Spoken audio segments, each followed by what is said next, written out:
மத்தேயு எழுதின சுவிசேஷம் 26வது அதிகாரம் 41வது வசனம். நீங்கள் சோதனைக்குட்படாதபடிக்கு விழித்திருந்து ஜெபம் பண்ணுங்கள்.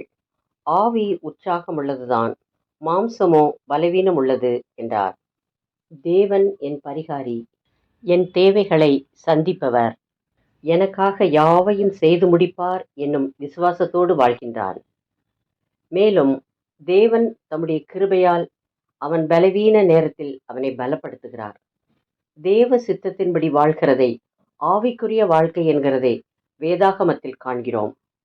ஆவிக்குரிய வாழ்க்கை நம்முடைய ஆவியை பலப்படுத்தி நம்மை உற்சாகப்படுத்துகிறது.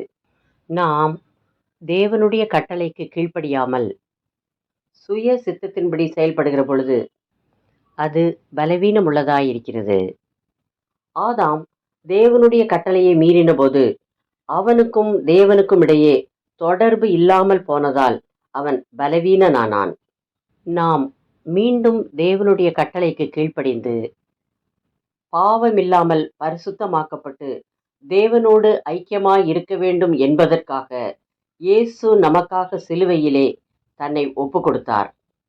ரோம போர் வீரர்கள் அவரை சிலுவையில் அறைந்தார்கள். அதனால் நாம் ஆவிக்குரியவர்கள் ஆகும் வழியை இயேசு நமக்கு ஏற்படுத்தி இருக்கிறார். இன்றே இயேசுவை நோக்கி விழித்திருந்து ஜெபம் பண்ணுங்கள். அவர் உங்கள் ஆவியை பலப்படுத்தி உங்களை தேவனோடு ஐக்கியமாய் இருக்க செய்வார். எல்லா போராட்டத்திலிருந்தும் உங்களை விடுவித்து காப்பார். ஜெபம். இயேசுவே, உம்மோடும் தேவனோடும் ஐக்கியமாய் இருக்க எனக்கு கிருபை தாரும். எனக்கு சமாதானம் தாரும். என்னை ஆசீர்வதியும்.